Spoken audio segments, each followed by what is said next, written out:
El continente americano es generador de ciencia, tecnología, movimientos sociales y productor de insumos que se utilizan en el esquema productivo de todo el mundo. Con todo esto, América es generadora de importantes noticias. Magnética FM y Voz de América presentan Buenos Días América, el informativo más completo y trascendente de este continente. Bienvenidos. Buenos Días América. Good morning, America. Bienvenidos.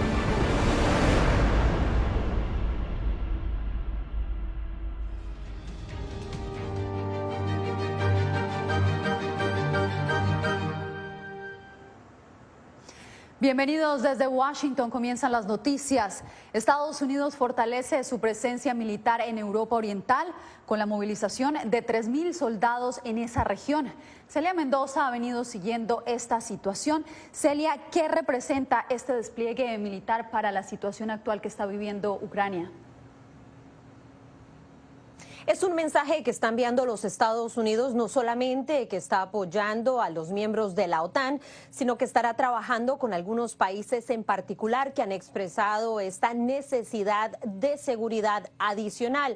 Al mismo tiempo, busca mandar un mensaje directamente a Vladimir Putin acerca de lo que está sucediendo en esa frontera.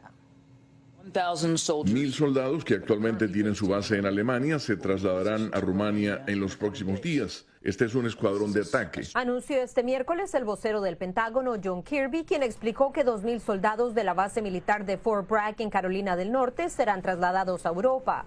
La mayoría de este contingente llegará a Polonia y el resto a Alemania, todos bajo el comando estadounidense y en coordinación con estos gobiernos. La actual situación exige el refuerzo de una postura disuasoria y defensiva en el flanco oriental de la OTAN. El presidente Biden ha expresado claramente que Estados Unidos responderá a la creciente amenaza contra la seguridad y estabilidad de Europa. Nuestro compromiso con el artículo 5 de la OTAN respecto a la defensa colectiva sigue siendo férreo. Kirby reiteró que apoyan los esfuerzos diplomáticos que se adelantan, sin embargo explicó que Rusia tiene todas las capacidades militares para actuar contra Ucrania. Por su parte, Dmitry Peskov, vocero de Vladimir Putin, acusó desde Moscú a los Estados Unidos de generar tensiones. Le pedimos constantemente a Estados Unidos que abandone las acciones de provocación y deje de alimentar la tensión en el continente europeo. Ucrania ve necesario el apoyo de la comunidad internacional. La única forma responsable de avanzar es la diplomacia y la única estrategia efectiva para que Rusia priorice la diplomacia es la disuasión. Estados Unidos ha asegurado que una guerra no es inevitable. Mientras tanto, Rusia manifestó que estas acciones y la decisión de los Estados Unidos de enviar los soldados es destructiva. Por otra parte, es importante recalcar que siguen adelante las negociaciones diplomáticas, a pesar que hasta este momento no hay un camino claro de cómo estas podrían dar una solución. Celia, muchas gracias y ahora pasamos a Kiev para conocer cómo ha recibido ese país la noticia del envío de soldados estadounidenses a Europa.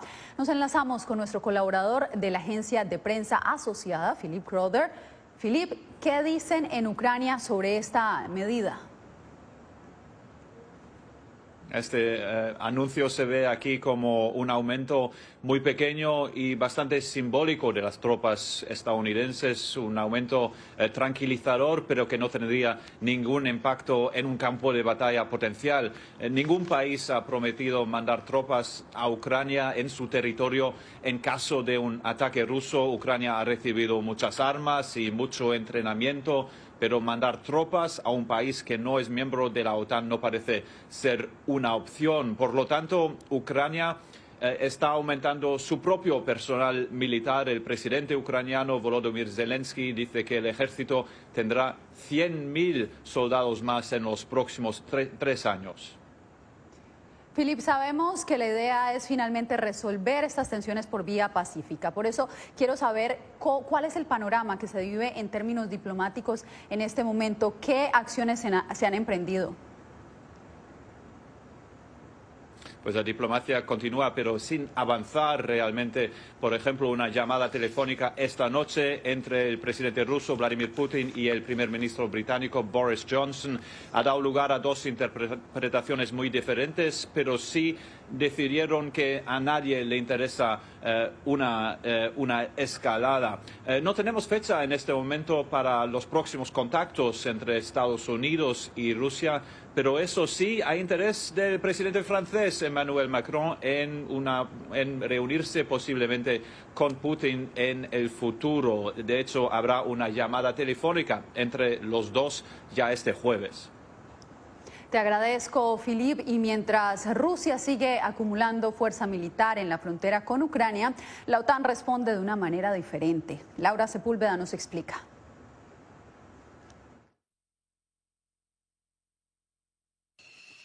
Desde 2014, año en el que Rusia anexó los territorios de la península de Crimea, la Organización del Tratado de Atlántico Norte ha enviado alrededor de 5.000 soldados a Europa Oriental. La presencia ha aumentado recientemente con la llegada la semana pasada de 4 aviones de combate daneses, a los que se suman 8.500 soldados estadounidenses que están a la espera de posibles instrucciones. A dicha medida se sumó el Reino Unido con el envío de 2.000 armas antitanques a Ucrania. Creo que es importante que le señalemos al presidente Putin que lo mismo que él teme, que es que la OTAN esté más cerca de Rusia, sería la consecuencia de un error estratégico de invasión de un país soberano como lo es Ucrania. La organización ha asegurado no tener planes de enviar tropas a Ucrania. La profesora de política Julie Normal del University College London habló al respecto con La Voz de América. Las tropas de la OTAN que están en esos estados fronterizos realmente están allí más para estar preparados y para tener una capacidad defensiva y de disuasión en lugar de esperar un conflicto directo o un combate directo. Es la respuesta de la organización a lo que califica como agresiones de Rusia, que actualmente mantiene cerca de la frontera con Ucrania a cerca de 100.000 soldados, mientras otros miles han llegado esta semana a Bielorrusia para ejercicios militares conjuntos. La exigencia clave de Putin en todo esto es la retirada de las tropas y el armamento de la OTAN de los estados del este, por lo que el hecho de que haya más presencia hace que no se vea como un acto de defensa, sino como un acto de ofensa y provocación por parte de Rusia. Mientras la escalada de tensiones se registra a diario, también se trabaja en esfuerzos diplomáticos, incluyendo la visita del primer ministro británico Boris Johnson a Ucrania. Laura Sepúlveda, Voz de América. Justamente la crisis en Ucrania está propiciando el éxodo de sus nacionales. Autoridades en Estados Unidos reportan un incremento de migrantes ucranianos y rusos que están llegando a través de México a la frontera sur. Vicente Calderón nos trae el reporte desde Tijuana. Esta familia intentó burlar la vigilancia en el puerto de entrada de San Isidro, pero los agentes apostados en el límite territorial la regresaron a Tijuana. Fue aquí donde hace meses dispararon contra inmigrantes rusos que intentaron entrar a la Unión Americana en auto. Hay 120 países que están llegando a la frontera México-Estados Unidos con la intención de cruzar. Del lado mexicano, estos flujos pueden pasar desapercibidos. Con la población de Europa del Este no tenemos tanto contacto porque ellos normalmente vienen a Tijuana en tránsito. Autoridades norteamericanas reportaron que hay un incremento en el número de personas de Ucrania y de Rusia detenidas en la frontera sur. Tan solo en diciembre pasado, Aduanas y Protección Fronteriza detectó 2.000 rusos y 300 ucranianos, muy por encima de los 53 rusos detenidos en el mismo mes del 2020. No es nueva la llegada de rusos. Lo nuevo es que se visibilicen. La posibilidad de que Rusia invada a Ucrania acapara titulares internacionales. Alan Bersin, el zar de la frontera del gobierno de Barack Obama, comentó que cerca del 40% de los detenidos en la frontera sur no vienen ni de México ni de Centroamérica. El crimen organizado transnacional se ha establecido en México. Les cobran derecho de tránsito varias veces durante todo el camino. En un foro de la organización no gubernamental ID Space, dedicada a temas fronterizos, Bersin propone atender la migración en los lugares de origen. Vicente Calderón, Voz de América, Tijuana, México. En breve, la OMS envía una alerta sobre la flexibilización de las restricciones por el COVID-19.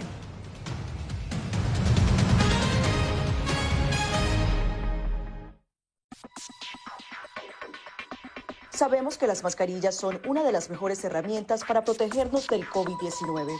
Pero con la aparición de nuevas variantes, los expertos están descubriendo que no todas las mascarillas cuentan con el mismo nivel de protección. Las mascarillas de respiración, como por ejemplo la N95 y la KN95, son las que brindan el máximo nivel de protección contra todas las variantes de COVID-19. Las mascarillas N95 son certificadas en Estados Unidos y tienen correas que van alrededor de la cabeza, mientras que las mascarillas KN95 se fabrican en China y cumplen las normas creadas por ese país. La segunda mejor opción son las mascarillas quirúrgicas desechables. Asegúrese de que estas tengan un buen ajuste en la nariz, la boca y el mentón, múltiples capas de material no tejido y una varilla nasal. Si no tiene otra opción, use una mascarilla de tela de por lo menos 2 capas y sin válvulas de ventilación u otras aberturas.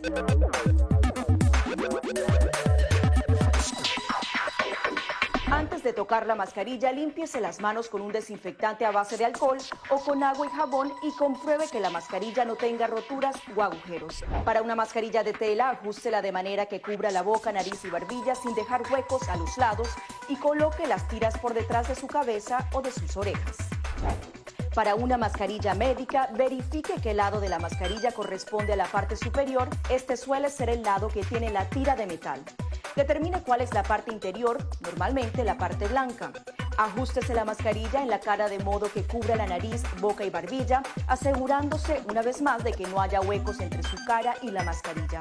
Coloque las tiras por detrás de su cabeza u orejas y ajuste la tira de metal para que se amolde a la forma de la nariz. Finalmente, antes de quitarse la mascarilla, lávese las manos con un desinfectante a base de alcohol o con agua y jabón.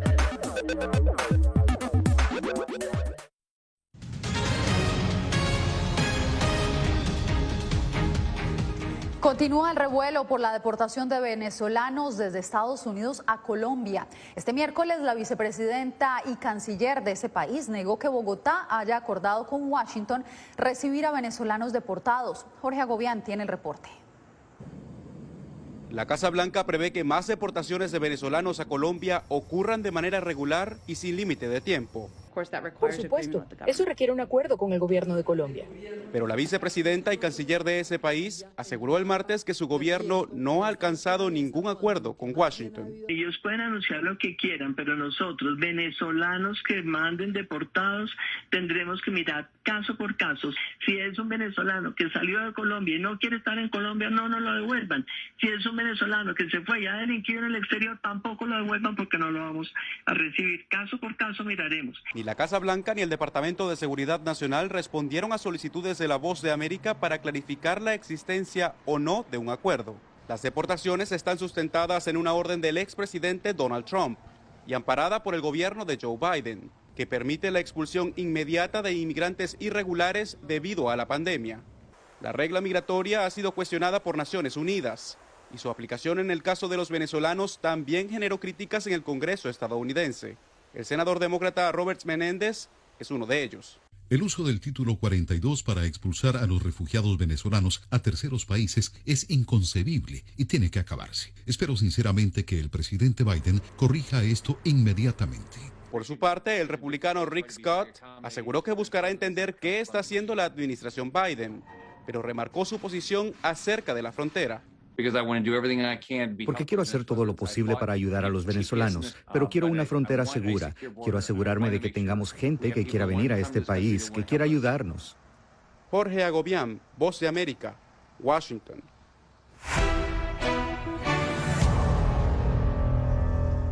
El mundo empieza lentamente su vuelta a la normalidad a pesar de la variante Omicron. Sin embargo, los casos siguen en aumento y las autoridades sanitarias piden cautela. En vivo desde Washington nos enlazamos con Jacopo Luzzi. Jacopo, ¿cuál es la posición de los expertos? Yasmín, esta tarde habló el equipo médico de la Casa Blanca y las noticias son buenas. El número de casos está bajando y también el número de hospitalizaciones. Sin embargo, Yasmín, como dijo la directora de los CDC, Rochelle Walensky, para poder levantar las restricciones con tranquilidad es importante monitorear el número de las personas hospitalizadas alrededor del país. Y este número, por mala suerte, sigue siendo demasiado alto aún para poder volver a la normalidad. Misma cosa dijo la OMS. Dinamarca, Austria, Noruega, Francia, Australia son algunos de los países que lentamente intentan pasar la página del COVID-19, levantando restricciones, reabriendo lugares y sin limitar más a los no vacunados. También algunas partes de Estados Unidos van en esa dirección. Sin embargo, la Organización Mundial de la Salud advirtió que volver a la normalidad es prematuro y que los países deberían ser más cautelosos.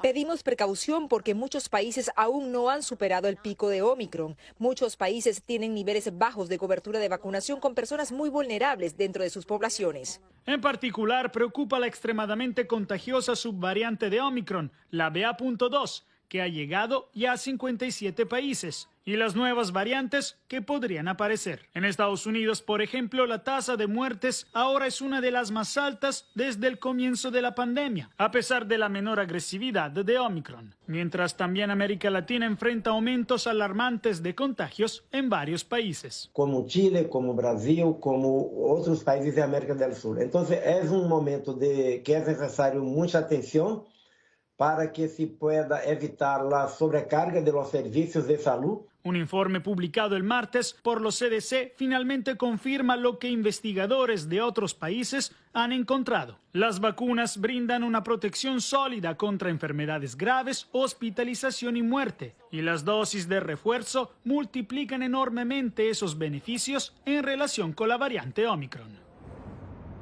Sobre la subvariante BA.2, los CDC acaban de confirmar que esa variante no tiene una gran ventaja de transmisibilidad en comparación con la variante Omicron original. También dijeron que las vacunas actuales funcionan muy bien también con esta subvariante. Gracias, Jacopo. Y en otras noticias, los precios del crudo se han acercado a su punto más elevado de los últimos 7 años, en parte debido al temor de una invasión rusa a Ucrania. El barril de referencia Brent alcanzó el precio de $90.09 este miércoles. La tendencia alcista probablemente se mantenga si los países miembros de la OPEP conservan sus planes de producir solamente 400,000 barriles adicionales cada mes a partir de marzo para restaurar gradualmente la producción previa a la pandemia. Bien, y científicos de la Universidad de California y agencias del gobierno estadounidense están usando tecnología de punta para pronosticar los llamados ríos atmosféricos, una precipitación extrema que tienen gran impacto en el suministro de agua y que también generan peligrosos fenómenos meteorológicos. Verónica Villafañe nos explica de qué se trata.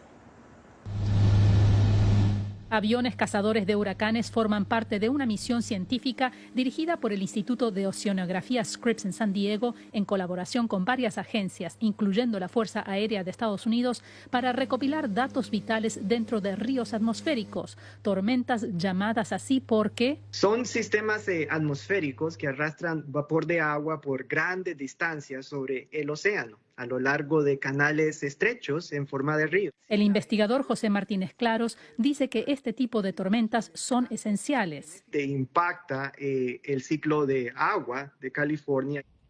Dado su inmenso impacto y peligros de inundaciones que pueden traer estas tormentas, los científicos están usando estos aviones, nuevos instrumentos y boyas oceánicas para mejorar las capacidades de pronóstico de ríos atmosféricos. Esas ondas están tomando datos desde el momento que son lanzadas hasta el momento que tocan la superficie del agua. Estos datos son muy útiles para entender qué es lo que está pasando y luego para desarrollar otros modelos. Los instrumentos transmiten datos sobre el vapor de agua, el viento y la temperatura en las diferentes capas atmosféricas tomadas sobre el Océano Pacífico, que ayudará a predecir cuándo y dónde un río atmosférico tocará tierra en la costa oeste. Los modelos se hacen cada vez más precisos y entonces los pronósticos se hacen cada vez más correctos.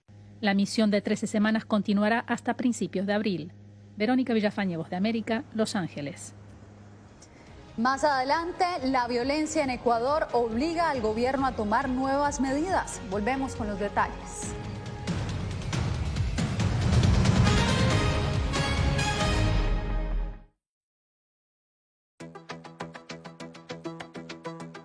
En momentos de crisis políticas y sociales, algunos gobiernos autoritarios recurren al bloqueo del acceso a Internet como herramienta para detener la información que entra o sale de su país. No obstante, existen algunas alternativas que te ayudarán a continuar conectado a la red a pesar de la censura oficial. Una de las más efectivas es el VPN o red virtual privada por sus siglas en inglés. La VPN pretende simular que la persona está en otro lugar del mundo y no en el país que esté restringiendo el acceso a Internet, de manera que es incapaz de detectar esa conexión interna y así se puede utilizar Internet con normalidad. Las ofertas de VPN en el mercado son muchas y las puedes buscar escribiendo las iniciales VPN en los motores de búsqueda, pero es importante descargarla o adquirirla antes de perder la conexión al Internet. Aquí te ofrecemos algunas opciones.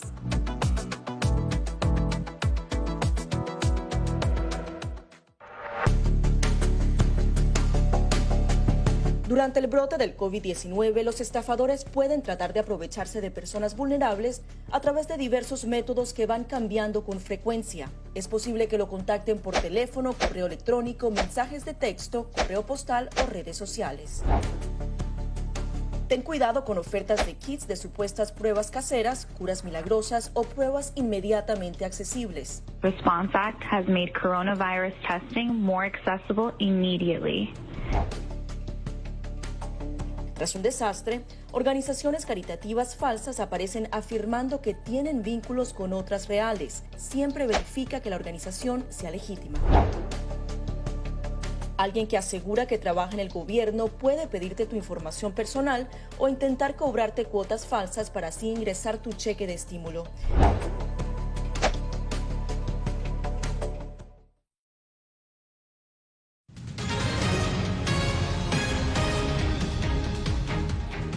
La violencia que azota a la ciudad de Guayaquil, Ecuador, hizo que el presidente Guillermo Lasso anunciara acciones más enérgicas. Néstor Aguilera nos da los pormenores. El gobierno del Ecuador busca frenar a toda costa las cada vez más crecientes cifras de violencia en las calles de Guayaquil, la segunda ciudad más importante del país. Al finalizar enero se registraron en esa ciudad y sus zonas aledañas 98 muertes violentas, que se suman a las cerca de 700 contabilizadas en 2021 y que tienen relación en su mayoría con el narcotráfico. Con el apoyo de la fuerza del Estado y de países amigos que nos están cooperando, como Estados Unidos, el Reino Unido, Israel y Colombia, y el apoyo de todos los ecuatorianos y ecuatorianas de bien, recuperaremos el país de paz. Lasso dispuso, entre otras acciones, que el viceministro de Seguridad Ciudadana traslade su centro de operaciones a Guayaquil, que se sumen 1.000 policías al patrullaje y que los apoyen las Fuerzas Armadas. Sin embargo, el general de policía retirado, Juan Carlos Rueda, cree que el anuncio no es suficiente. Podemos sacar todos los policías que usted crea convenientes, sin embargo, no tienen las herramientas son jurídicas. Rueda considera que el problema de fondo es la actual constitución elaborada durante el gobierno de Rafael Correa y que es, según su criterio, exageradamente garantista de derechos. Aquí en el Ecuador tienen más capacidad jurídica para reclamar derechos y garantía de sus derechos los delincuentes. Según cifras de gobierno, al cerrar 2021 se incautaron 210 toneladas de droga en el país, lo que motivó el aumento de muertes violentas en las calles. Néstor Aguilera, Voz de América, Quito. Entre tanto, en Venezuela, la crisis económica ha obligado a trabajar a la mayoría de estudiantes universitarios, lo cual ha causado un menor rendimiento académico. Adriana Núñez nos trae el reporte. Estudiante del último semestre de Comunicación Social, Laura tiene pocas horas libres al día. Además de ocuparse de las tareas universitarias, distribuye sueros de leche y vende productos de belleza a domicilio. Y o sea, lo que yo consigo es como más para la casa y lo que gana mi mamá en su trabajo es más como para pagar la universidad, la mensualidad, pues.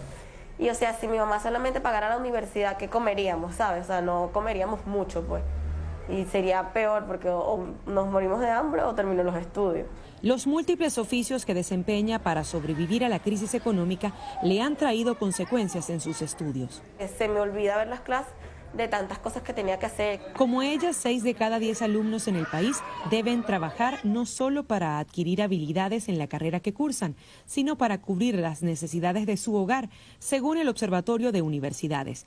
Me puse a trabajar en lo primero que conseguí, que fue una panadería, ahí como despachando panes y esas cosas, como para que me diera lo suficiente para comer y pagar mi residencia, igual no me alcanzó. El observatorio apunta que esta situación, sumada a la educación en línea por la pandemia, ha provocado mayor ausentismo en las clases. Por lo menos en el semestre que estoy ahorita, se vienen materias más fuertes, entonces tengo que dedicarle más tiempo y también tengo que ver la manera de poder seguir trabajando, aunque sea menos horas. Otro problema que destaca el Observatorio de Universidades es que 1/3 de los estudiantes de las universidades públicas de Venezuela no han podido incorporarse a las actividades académicas por fallas en la conectividad, daños estructurales o robos en sus instalaciones. Adriana Núñez Rabascal, Voz de América, Caracas. Al regresar, Honduras está de fiesta por el aniversario de la Virgen de Suyapa.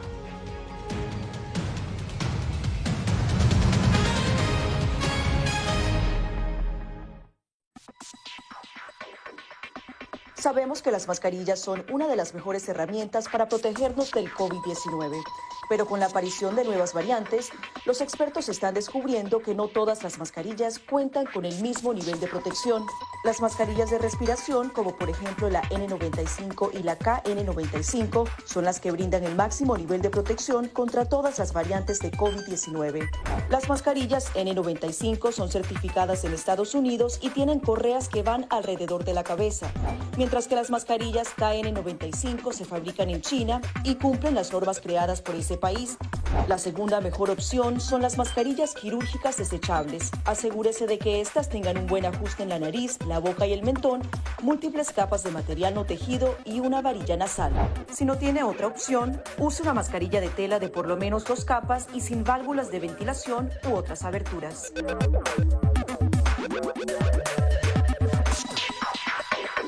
Antes de tocar la mascarilla, límpiese las manos con un desinfectante a base de alcohol o con agua y jabón y compruebe que la mascarilla no tenga roturas o agujeros. Para una mascarilla de tela, ajústela de manera que cubra la boca, nariz y barbilla sin dejar huecos a los lados y coloque las tiras por detrás de su cabeza o de sus orejas. Para una mascarilla médica, verifique qué lado de la mascarilla corresponde a la parte superior. Este suele ser el lado que tiene la tira de metal. Determine cuál es la parte interior, normalmente la parte blanca.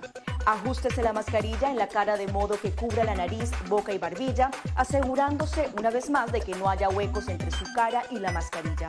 Coloque las tiras por detrás de su cabeza u orejas y ajuste la tira de metal para que se amolde a la forma de la nariz. Finalmente, antes de quitarse la mascarilla, lávese las manos con un desinfectante a base de alcohol o con agua y jabón.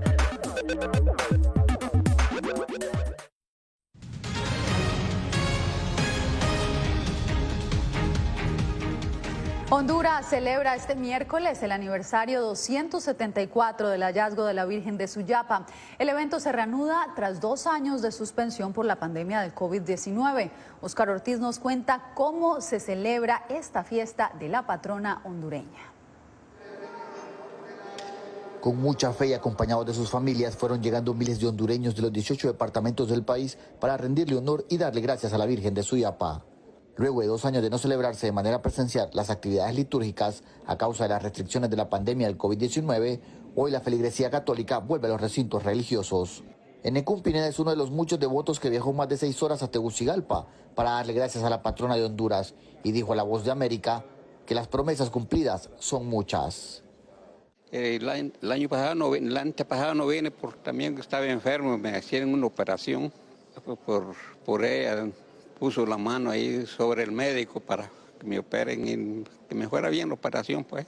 Para las autoridades de la Conferencia Episcopal en Honduras, la Alborada es una de las celebraciones con mayor importancia dentro del catolicismo. Nosotros como latinos, como pueblo hondureño, nos abocamos a nuestra madre. Si nuestra madre está cumpliendo, nosotros nos movilizamos a donde sea. Las festividades religiosas tienen gran arraigo en la sociedad hondureña, así lo expresa Santos Cruz, un creyente católico. Darle gracias a nuestra Madre Santísima porque ha proveído las cosas que se han dado en el mundo. Luego de 2 años de no realizarse la alborada a la Virgen de Suyapa por la pandemia del COVID-19, hoy poco a poco los feligreses hondureños están llegando, sobre todo para agradecer esas promesas que les ha hecho la Virgen de Suyapa. Oscar Ortiz, Voz de América, Tegucigalpa. Bien, y parece que los fríos extremos que han vivido los estadounidenses este invierno no terminarán pronto. Así lo predijo Phil, la famosa marmota vidente que cada 2 de febrero desde 1887 convoca a decenas de personas para pronosticar la llegada de la primavera. Phil salió este miércoles de su madriguera en Pensilvania y al reflejar su sombra pronosticó 6 semanas más de invierno. Se cree que si la marmota no ve su sombra, la primavera llegaría antes. Gracias por su sintonía. Gracias por tu atención. Al momento estás enterado de lo más relevante en materia informativa en el continente americano y su relación con el resto del mundo. Esto fue Buenos Días América, una producción de Voz de América, presentado por Magnética FM.